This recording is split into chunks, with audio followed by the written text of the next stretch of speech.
This Week with Bob Mueller on News 2. This week, what we're seeing is a power grab behind closed doors. Gerrymandering. It's a practice intended to establish an arguably unfair political advantage for a particular party or group by manipulating the boundaries of electoral districts. That's what Tennessee Democrats say the Republican supermajority is doing behind closed doors.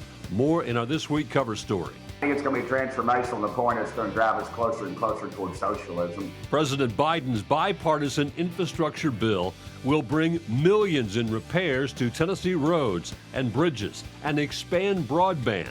Still, both Tennessee Republican U.S. senators and all 7 Tennessee congressional Republicans voted no. We can't afford Washington politics to stand in the way of America's progress.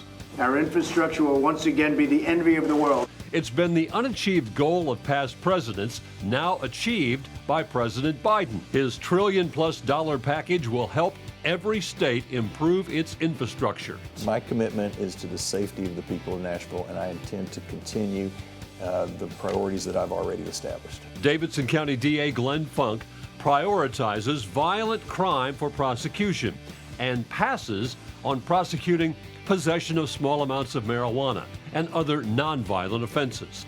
That has irked state legislative Republicans who approved bills challenging Funk's authority.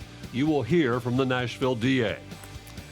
Hello again and welcome to another edition of This Week. Gerrymandering, changing the legislative districts to help the party in power. Both Democrats and Republicans have leaned into this practice, but Tennessee Democrats accuse the Republican Party of locking them out. More in our This Week cover story, but first, a look at the other political headlines of the week.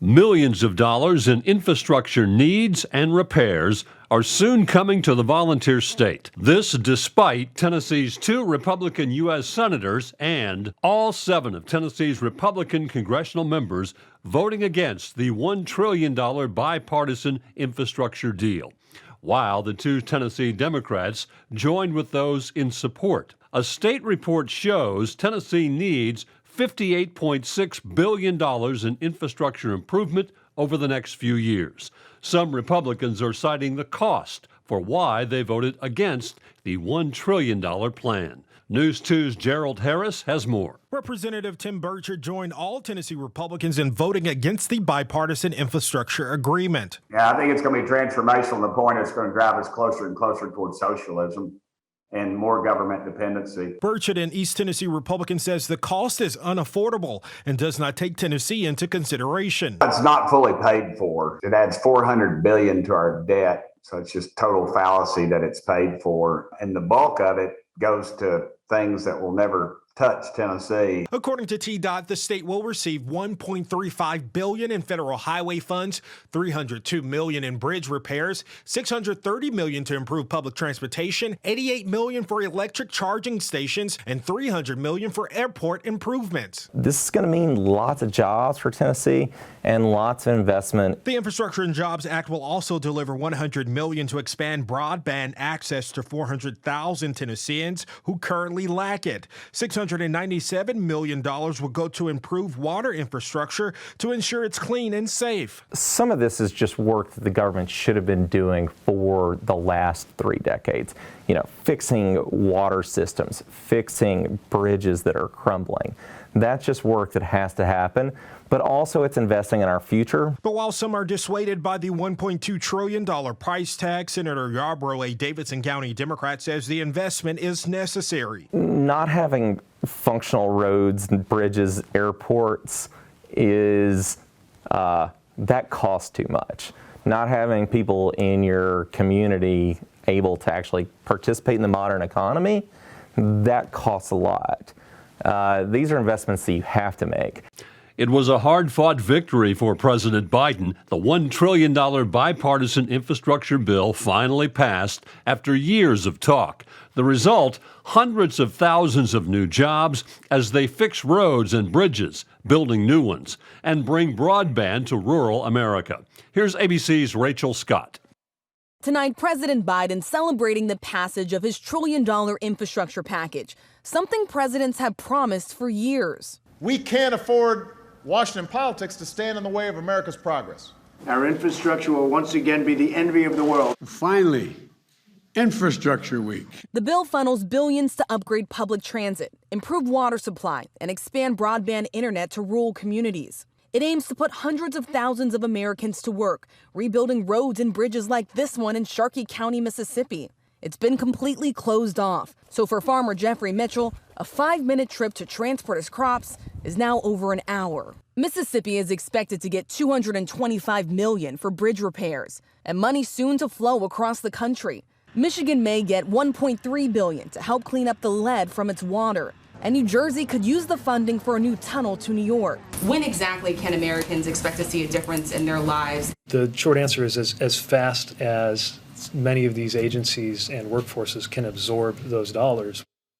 Congress is on recess this week. The president wants members of both parties on hand to sign this infrastructure bill into law.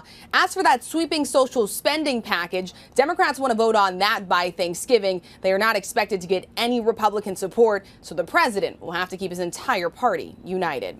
Rachel Scott, ABC News, the White House.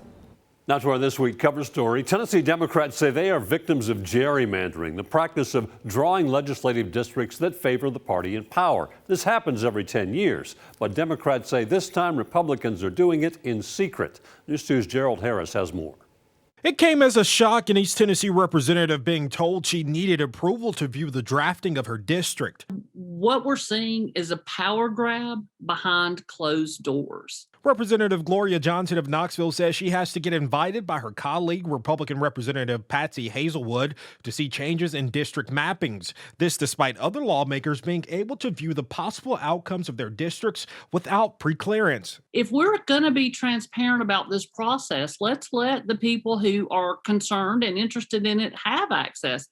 And certainly let the representatives have access. Knoxville is no stranger to gerrymandering. The city of just under 200,000 is split into multiple House and Senate districts, leading into the city of Knoxville and cutting through rural areas. We should be keeping the city whole, just as we keep those surrounding county districts whole. And Representative Johnson is no stranger to backlash from Speaker Cameron Sexton. Earlier this year, he assigned Johnson, who voted against his speakership, to work out of a makeshift closet office. We're supposed to be about letting the voters choose their representatives, but instead, we're letting the supermajority choose their voters. Currently, Republican lawmakers make up 73 seats in the Tennessee House of Representatives, and they could carve out more to expand their supermajority. It's secret maps behind closed doors, may or may not be final maps, but why can the citizens and all representatives see those maps as they're working on them? Johnson, who has won and lost her seat by wide and slim margins, says chopping up communities purposely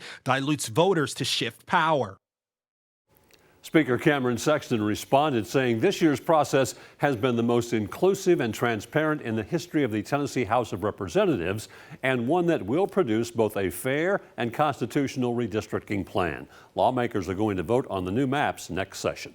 Welcome back to This Week. I'm pleased to be joined by Nashville District Attorney General Glenn Funk. Welcome, sir. Always nice to see you. Glad to be here. Appreciate your time. Sure. A couple of interesting aspects, and really I want to start with some initiatives that you're working on, criminal justice reform initiatives, innovations, the goal being, and I love this goal, ending mass incarceration on the local level. That's not going to be easy. Talk about how you achieve that goal. Right. Well, first off, the primary mission of my office is public safety.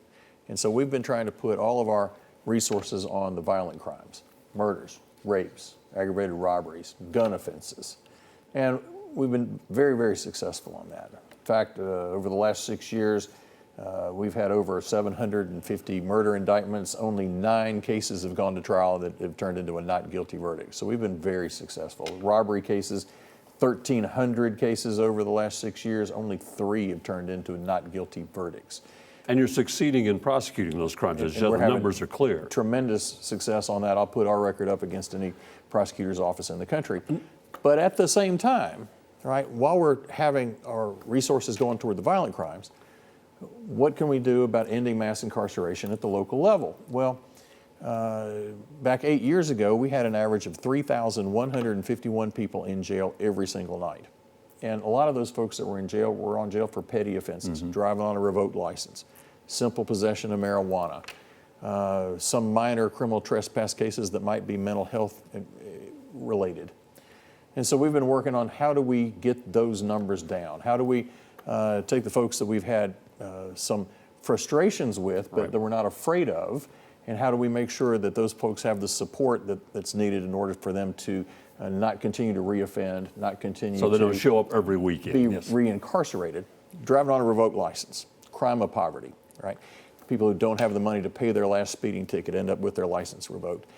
We used to have 18,000 inmate days in jail just for driving on a revoked license.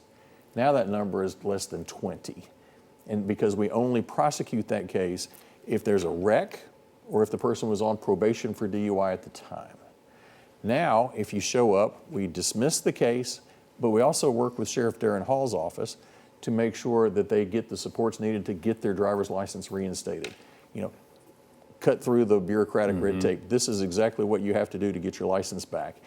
Go up to the clerk's office, work out a payment plan for old fines and costs so that that's eliminated as far as a barrier to getting your driver's license back. We've been able to get 25% of the people that have been charged with driving on a revoked license to get their license back while cutting those days in jail down to a bare minimum. How much money does this save taxpayers if you can keep those repeat offenders from spending every other weekend in prison when they're in jail and they don't belong there? Currently, we've gone from 3,100 a night down to 1,400 a night. 1,700 fewer Nashvillians are in jail. 1,700 fewer Nashvillians are we paying to incarcerate. So we're saving the taxpayers over $50 million in incarceration costs every year just by using common sense. If it's someone who has a mental health flag for whatever reason, maybe they self-reported, maybe they'd had a mental health issue in their record, then someone from the mental health co-op will talk to that individual, determine if they would be appropriate, and if so, then we can divert them out of the criminal justice system, and the sheriff has a secondary facility. He's got the jail, but next door to the jail is a mental health facility called the Behavioral Care Center, and folks can go there, get real mental health treatment, get a fresh diagnosis on their meds, get stabilized on their meds. The sheriff then has a social worker who helps them find alternative housing so they're not just released to the streets.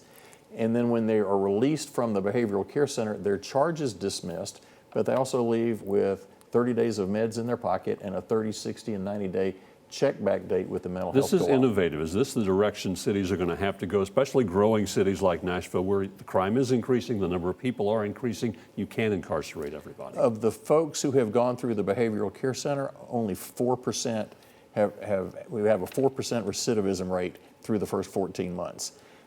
I'd take a 4% recidivism rate on cases across the board. And if we can do these types of diversions in a way that actually helps the individual while decreasing incarceration costs, we end up with police officers that can spend their time dealing with the armed robberies, solving the murder cases. What we want to do is have our focus on the violent crimes. But what we also want to do is, if it's a health issue, let's provide the supports so that that individual can be healthy. If it's something that is a lesser misdemeanor that does not require the severe sanction of incarceration, let's deal with that with a fine and cost, maybe a probationary period, but let's make sure that we reserve our jail beds for the folks that we need to. What's the reaction been from the chief of police officers on the street as you work this? I mean, are they feeling good about doing their job, in that they too don't want to incarcerate the wrong people, but they want justice served? Chief Drake and the entire police department has been very supportive of all of these initiatives, especially the mental health initiatives.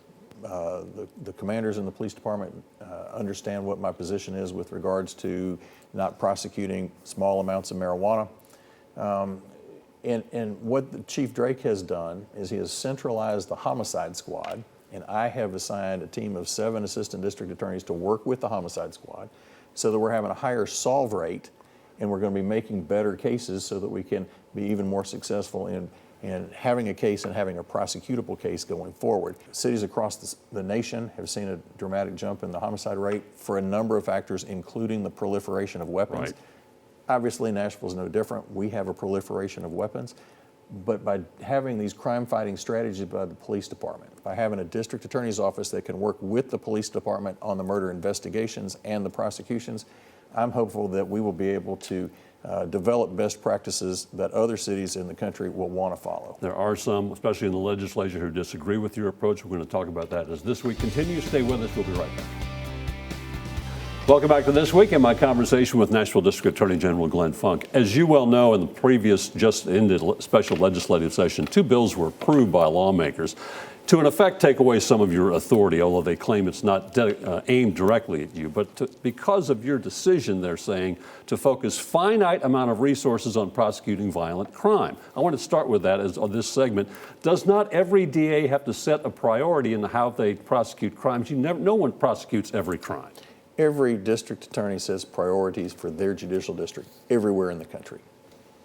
They go on to say the bills that they approve. Here's what they do. One requires the court to appoint a district attorney pro tem in instances where the sitting attorney general declines to prosecute specific offenses without regard to facts or circumstances. The other bill would require the state attorney general to appoint a replacement district attorney. The key to me here seems to be without regard to facts or circumstances, and it seems you are basing your choice of cases based on facts and circumstances. Am I wrong about that? I think clearly every decision I make about priorities in this judicial district are based on the facts and circumstances of what Nashville needs in order to be a safe community. You have stated publicly the arguments against abortion restrictions and the legality of Tennessee's fetal heartbeat bill is currently being litigated. So you would not prosecute a doctor who performed an abortion after a fetal heartbeat is detected as long as it falls within the guidelines of Roe v. Wade. Is that your stand? Yes, that is my stand. What I have said publicly was what was requested of me from a federal judge who said, what is your position on prosecuting this statute, which is clearly unconstitutional, was written to be unconstitutional. And I said, I will not be prosecuting an unconstitutional law. In particular, the part that the court was interested in was the part that was in the law that said that doctors had to tell their patients that an abortion could be reversed halfway through the procedure. No medical science says that that's accurate, and yet the legislature passed a bill that included sanctions against a doctor if the doctor did not give their patient that advice. I said, I told the federal judge, I'm not going to prosecute doctors for that. You've also said that you would, and we just talked about this, not add to mass incarceration and will not prosecute offenders with small amounts of marijuana unless it constitutes a violent crime and poses a risk to the public. And you've said in your 35 years of practicing law, you've never seen that happen. That's exactly right. If someone possesses a small amount of marijuana and it really does constitute a violent crime or really does affect public safety, well, sure, we will evaluate those cases on a case-by-case basis. But I've been practicing law for 35 years, since 1985, and I have never seen a situation where someone who possessed less than 14 grams of marijuana was a real threat to public safety. Also stated that you would not enforce the state's bathroom bill, calling it transphobic, and will not prosecute businesses who refuse to post a sign if they allow transgender people to use the bathroom of their choice, again, because it's not a violent crime. Also because it's unconstitutional, and in fact, that law is currently being litigated in the federal courts, and the federal courts have already said that law is unconstitutional. So my oath that I took when I was sworn in as district attorney was to support and defend the constitutions of the state of Tennessee and the United States. A law that's clearly constitutional, I am not going to prosecute that case. Also, he said you would not prosecute a teacher for requiring masks in the classrooms despite the state's ban on mask mandates. Right.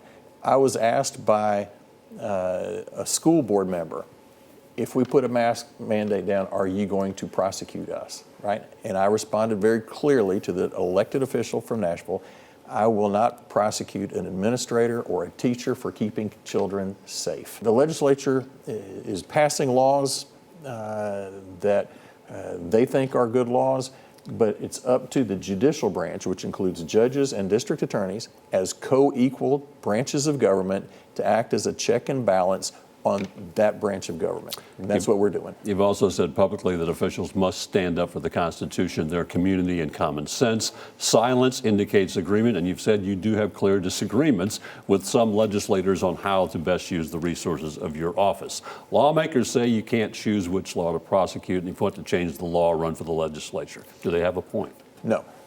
Right.